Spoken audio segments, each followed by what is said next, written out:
Imaginez-vous vous réveiller un matin et découvrir que l'Amérique a fait l'impensable. Le président a signé l'ordre. Des bases ferment, des navires rentrent au pays, et des traités sont dénoncés. Il quitte l'OTAN. Washington en a fini d'être le garant de la sécurité des autres. Que se passe-t-il lorsque le pays le plus puissant de l'histoire décide qu'il n'a plus besoin de personne d'autre? La première fissure n'apparaît pas à Londres ou à Tokyo. Elle apparaît lors d'une adjudication d'obligations à New York.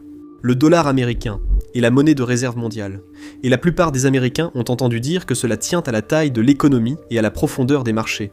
Et bien sûr, cela fait partie de l'histoire. La partie qui fait rarement la une des journaux est bien plus simple.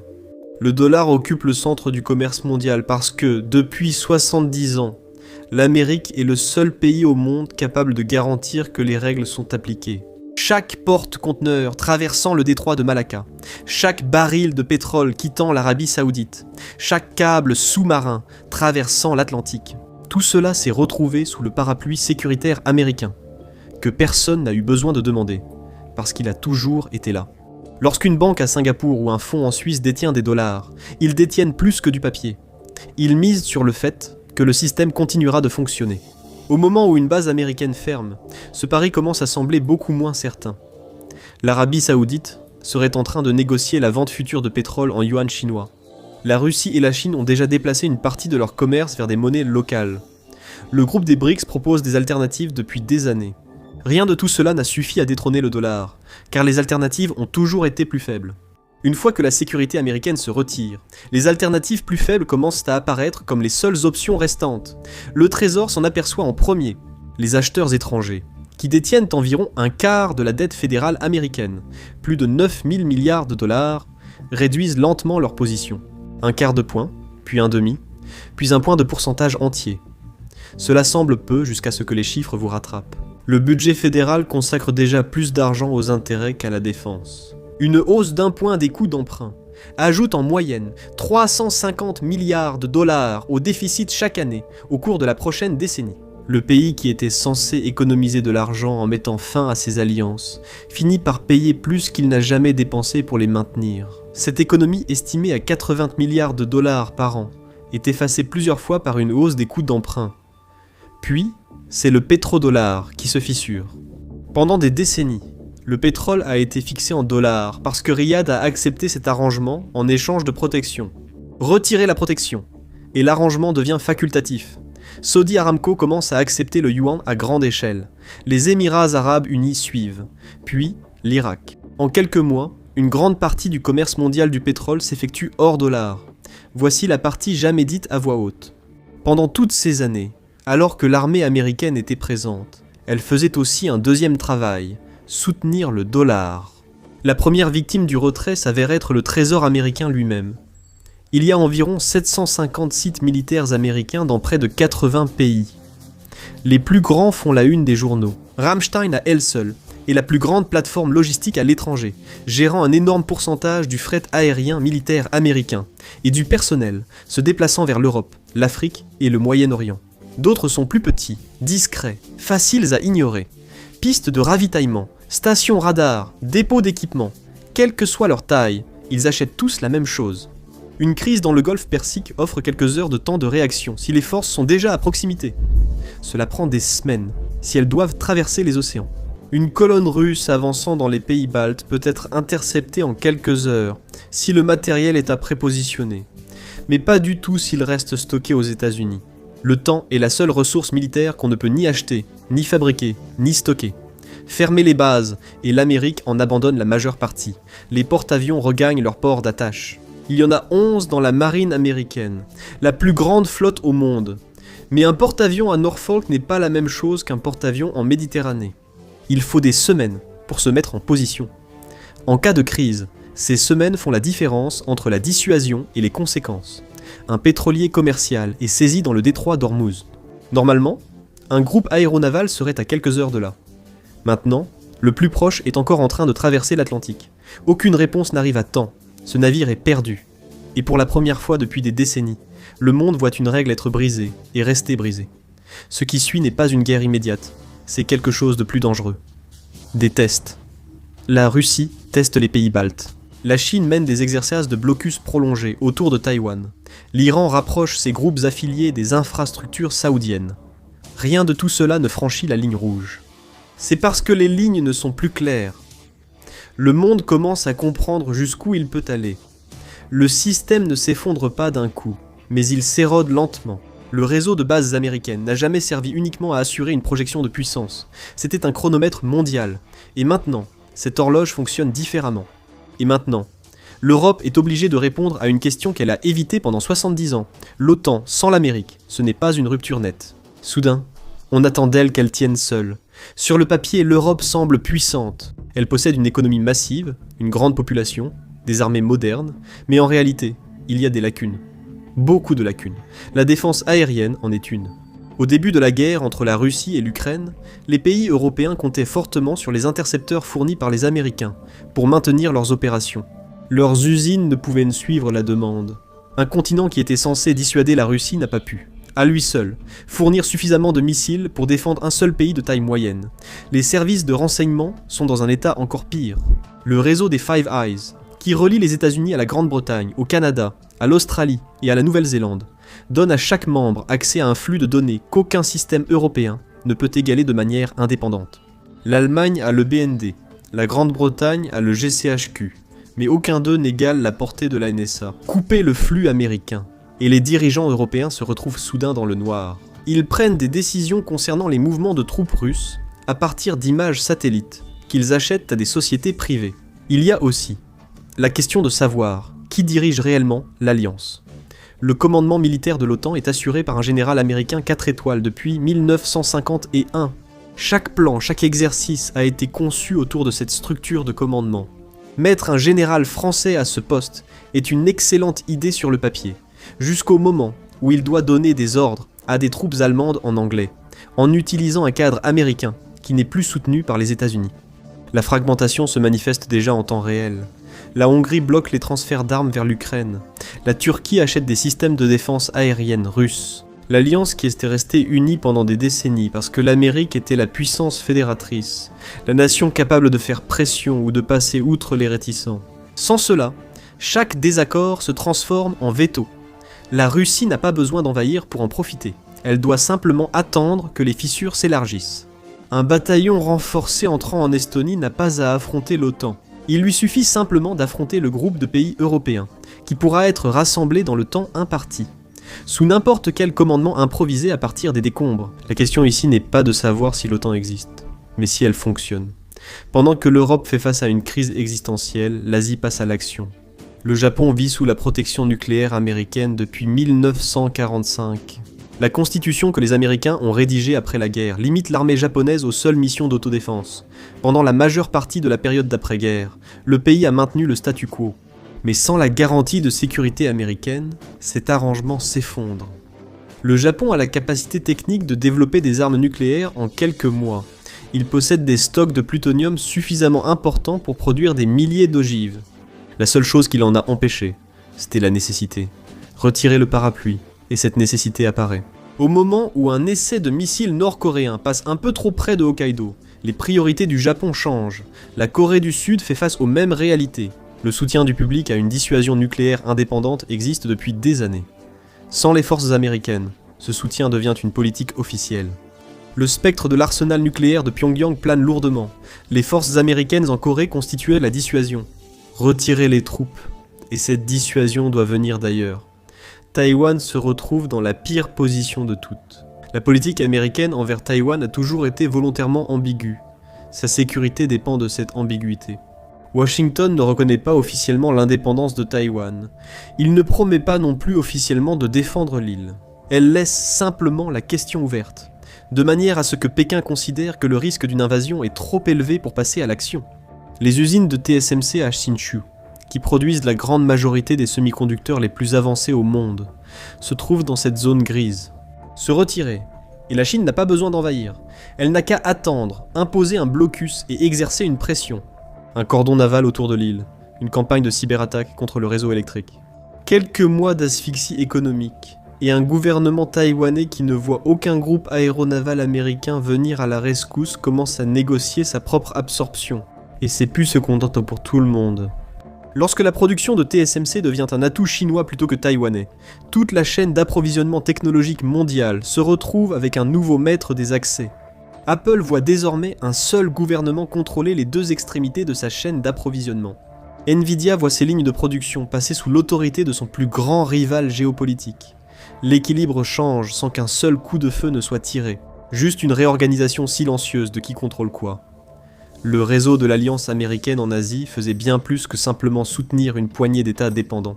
Il soutenait la chaîne d'approvisionnement qui a permis de construire la technologie américaine moderne. La carte de l'Asie en 2035 ne ressemble en rien à celle de 2025. Et ce n'est pas Washington qui tient la plume. L'instabilité ne reste pas non plus confinée à une seule région. Elle se propage. Et l'un des plus grands points de pression se trouve au Moyen-Orient. Ce qui a changé dans les années 1980, c'est l'arrivée d'une puissance extérieure capable de fixer une limite à la gravité de la violence. Cette puissance était la 5e flotte américaine, basée à Bahreïn, avec des groupes aéronavals en rotation dans le golfe Persique et des moyens aériens, des moyens déployés au Qatar, Koweït et Émirats arabes unis. Sa présence n'a pas empêché les conflits, mais elle a évité qu'ils ne se transforment en guerre ouverte entre les grandes puissances régionales. L'Arabie saoudite et l'Iran ont mené des guerres par procuration pendant des décennies, sans jamais s'affronter directement pour éviter une réaction américaine qu'aucun des deux ne voulait. Retirer la 5e flotte, et le frein saute. L'Iran possède déjà le plus grand arsenal de missiles balistiques de la région. Son attaque de drones et de missiles contre Israël en avril 2024 a été la plus importante salve de missiles directs entre États du 21e siècle. Hélas, a été contenue en grande partie parce que les forces américaines, britanniques, françaises et jordaniennes ont aidé Israël à abattre les projectiles. Sans la participation américaine, cette même attaque submergerait les défenses israéliennes et la riposte serait nucléaire, ou du moins proche de l'être. Et l'Arabie saoudite observe la situation avec nervosité.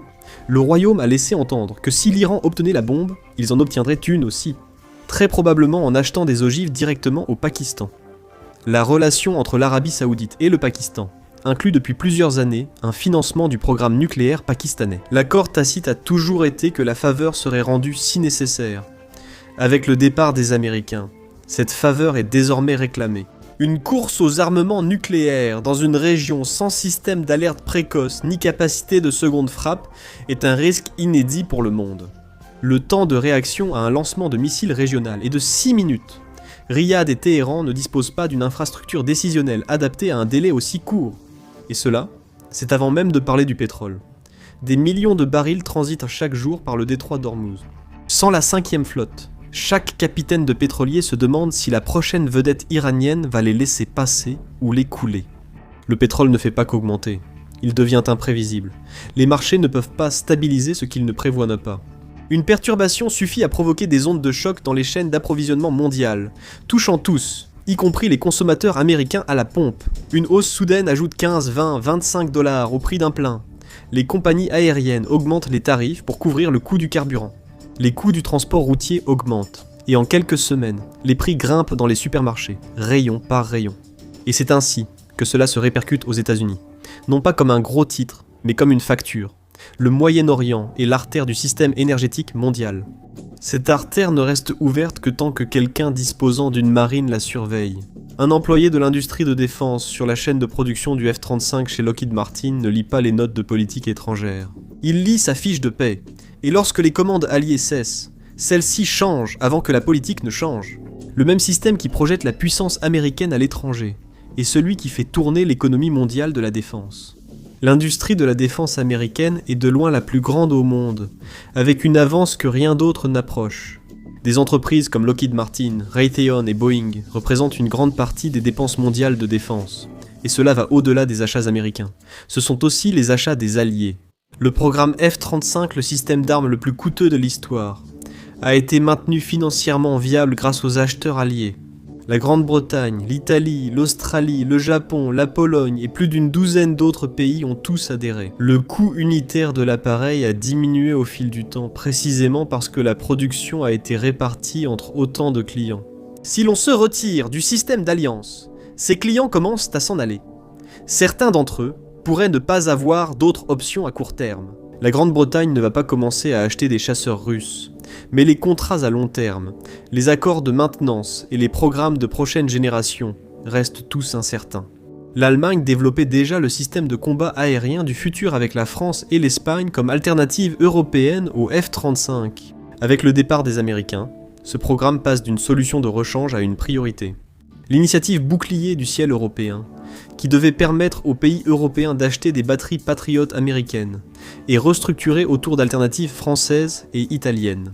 La Pologne, qui était devenue le plus grand acheteur unique de matériel américain en Europe, commence à s'intéresser aux chars coréens et à la défense aérienne allemande. Cela affecte les résultats financiers de l'industrie de la défense, mais cela touche aussi les emplois.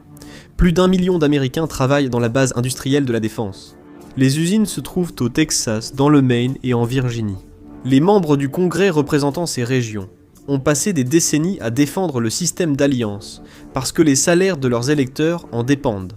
Le retrait touche ces régions avant n'importe où ailleurs. Un industriel de la défense à Fort Worth ne se soucie pas de la politique de la sortie de l'OTAN. Il se soucie de son salaire et de son avenir. La présence militaire américaine a empêché toute une catégorie de conflits dont presque personne ne parle parce qu'ils n'ont jamais eu lieu. La Grèce et la Turquie se disputent dans des territoires en mer Égée depuis 1974. Ils partagent une appartenance à l'OTAN qui, à plusieurs reprises, a empêché que ces disputes ne deviennent violentes. Sans cela, les îles de l'est de la mer Égée deviendraient contestées d'une manière qu'elles n'ont pas connue depuis l'Empire ottoman. Les Philippines et la Chine se disputent le récif de Scarborough et les îles Spratless depuis des décennies. Les obligations américaines, envers Manille, découlant d'un traité, ont maintenu le conflit dans le domaine des canons à eau et des affrontements entre gardes-côtes. Retirer ces obligations, et la garde côtière chinoise devient la marine chinoise. Les îles disputées deviennent des îles chinoises. L'Arménie et l'Azerbaïdjan ont mené une guerre en 2020, puis une autre en 2023. Et la réaction internationale a été limitée car aucun des deux n'était un allié lié par un traité avec les États-Unis. Maintenant, multipliez ce schéma par 30. Dans toutes les régions où les petits États pensaient que leurs frontières seraient respectées, parce que le coût de leur violation était plus élevé que ce que tout agresseur était prêt à payer, l'état naturel était que les grandes puissances se disputèrent des territoires sans qu'aucune force extérieure ne soit capable de fixer des limites. Des guerres fréquentes entre les grandes puissances, des révisions de frontières à chaque génération. Les petits pays étaient avalés par leurs voisins de façon routinière. Se retirer de l'OTAN n'apporte pas un monde plus pacifique. Cela ramène à ce schéma ancien, avec des armes que l'ancien schéma n'a jamais connues. En 2015, une cyberattaque plus tard, attribuée au service de renseignement russe, a mis hors service une grande partie du réseau électrique ukrainien en plein hiver. Des centaines de milliers de personnes ont perdu chauffage et électricité par des températures négatives. Cette attaque a eu lieu alors que la dissuasion américaine était encore nominalement en place. Supprimez complètement la dissuasion, et cet outil sera utilisé non pas comme un tir de semonce, mais comme un premier coup avant même qu'une seule arme conventionnelle ne soit tirée. Les guerres qui éclatent sont rarement celles que l'on avait prévues. Ce sont celles qui n'auraient jamais commencé dans l'ancien ordre, car le prix à payer pour les déclencher était une riposte américaine. Retirez cette riposte et l'équation change. Le premier pays à le tester sera probablement un pays plus petit que la Russie ou la Chine, dans une région moins surveillée, faisant quelque chose qui, dans l'ancien monde, aurait été impensable. Mais une fois qu'un précédent est établi, tout le monde prend des notes. Le pays qui s'est retiré du monde n'est pas devenu une Amérique plus forte, libérée d'un lourd fardeau. C'est devenu une Amérique plus petite qui ne récolte plus les fruits de 70 ans d'investissement. Des milliers de milliards dépensés pour bases, navires et avions n'ont jamais été un cadeau aux alliés. C'était le prix d'entrée dans un système qui, en échange, offrait aux entreprises américaines un accès privilégié à tous les grands marchés de la planète. Cela donnait aux banques américaines la position centrale dans la finance mondiale. Cela offrait aux services de renseignement américains le réseau de collecte le plus vaste jamais constitué. Tous ces avantages découlèrent des alliances. Aucun d'eux ne survit intact au retrait. Les multinationales américaines, qui tirent environ 40% de leurs revenus des marchés internationaux, perdent leur accès privilégié. Amazon ne profite plus des avantages dont elle dépendait, comme des approbations accélérées, une application flexible des règles ou d'être le choix par défaut pour les gros contrats publics et d'entreprise. L'Union européenne renforce l'application du droit de la concurrence, des règles sur la souveraineté des données et des taxes sur les services numériques. Les marchés asiatiques, n'ayant plus besoin des titres américains, arrêtent d'accorder des exceptions aux entreprises américaines dans leurs achats. Les banques américaines, qui ont longtemps profité de la position centrale du dollar, voient émerger des systèmes de règlement alternatifs. Le système de paiement interbancaire transfrontalier que la Chine construit depuis 2015 voit son volume augmenter. SWIFT, basé à Bruxelles, apparaît de moins en moins comme un relais de la puissance financière américaine et davantage comme une infrastructure neutre. L'avantage qui permettait à l'Amérique de payer ses importations avec du papier qu'elle imprimait elle-même commence à s'estomper. Les consommateurs américains, qui ont bénéficié de l'essence, de l'électronique et du crédit les moins chers du monde développé, découvrent que ces trois avantages étaient en partie subventionnés par un système d'alliances auquel ils n'avaient jamais pensé. Des alliances entières et des subventions disparaissent. Cela se produit progressivement plutôt que d'un seul coup, suffisamment pour que le coût d'être américain augmente en termes absolus. Et la position relative de l'Amérique face à des rivaux qui attendent ce moment depuis des décennies diminue. L'Amérique peut survivre sans alliés. Le pays a la première économie mondiale, la force militaire la plus puissante, les marchés de capitaux les plus développés et 2 océans le séparent des grandes puissances. Survivre n'a jamais été difficile. La partie difficile, c'est ce que l'Amérique va devenir. Si elle se replie derrière ces 2 océans, la plupart de ses avantages disparaissent. Cela ne se produit pas en un an. Cela arrive progressivement, comme lorsque la Grande-Bretagne a cessé d'émettre la monnaie de réserve mondiale après avoir cessé d'être la première puissance navale mondiale. Chaque empire qui a choisi le confort de la séparation plutôt que la réalité de l'interdépendance a découvert que le monde continue d'avancer quoi qu'il arrive. Il existe une version de cette histoire où le retrait est la bonne décision. Une version où les coûts de l'empire dépassaient réellement les avantages. Cette version, soutenue pendant des décennies par des experts, mérite d'être prise en compte. La version où l'Amérique s'en va simplement et en ressort plus forte, plus libre et plus riche n'est pas ce que montrent réellement les chiffres. L'armée reste intacte, mais le pays autour d'elle rétrécit. Son influence, sa portée et sa part dans les décisions mondiales prises à Washington plutôt qu'à Pékin, Bruxelles ou Riyad diminuent. La géopolitique n'attend pas. Pendant que Washington débat de ce qu'il a abandonné, Pékin tient déjà la plume. Se retirer de l'OTAN ne concerne pas une guerre perdue, une élection ou une bataille. Il s'agit de faire un choix. Et la chose la plus coûteuse en géopolitique n'a jamais été le prix à payer pour rester. Cela a toujours été le prix du départ. Payé lentement, de façon invisible, et par des personnes qui n'ont jamais eu leur mot à dire sur la décision qui a tout changé. Merci de m'avoir rejoint aujourd'hui. J'espère que la vidéo vous a plu. Pour voir d'autres vidéos similaires, abonnez-vous et activez les notifications, cela aide vraiment. Merci encore, et je vous retrouve la prochaine fois sur ma PAC.